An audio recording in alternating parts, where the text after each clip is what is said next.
Hey, it's Bob. Let's talk about Don Quixote, which we don't do enough. Harold Bloom once wrote that Don Quixote is a mirror held up to the reader.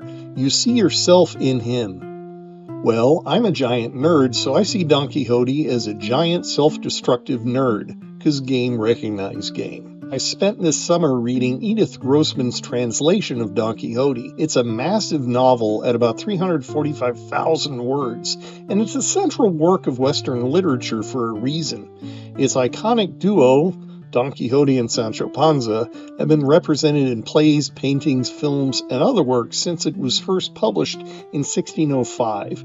It's a 400-year-old book, but the jokes still hold up, even in translation. The absurd premise is this. A broke middle-aged Spanish landowner named Alonso Quijano decides to abandon his sad life and play freelance knight.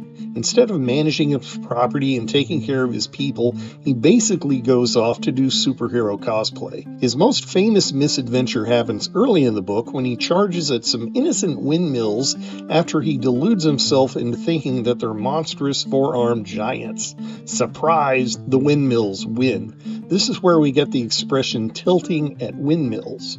What broke his brain? Well, it turns out Alonso is a huge fanboy. He spends his days reading chivalric romances. These are the pulp adventure stories of the comic books of the 16th century, tales of heroic knights in shining armor fighting villains and rescuing damsels. Such tales as The Song of Roland and Amadis of Gaul were super popular 400 years ago, and many of their key elements, like epic quests and slain dragons, endure in the fantasy novels and video games we enjoy today. He decides that the problem with the world isn't that he's going broke, it's that society has forgot the ideals of these heroic knights. He wants to bring back what he calls the golden age of heroic virtue.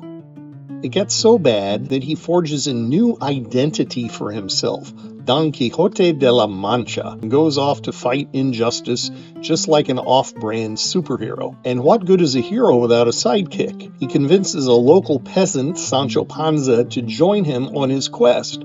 Don Quixote seeks out great adventures, but whenever he acts out his violent fantasies in the real world, he usually gets his ass kicked, or Sancho's ass, or both. When I was reading this book, I sometimes felt like I was watching an episode of Jackass or a skateboard Bale.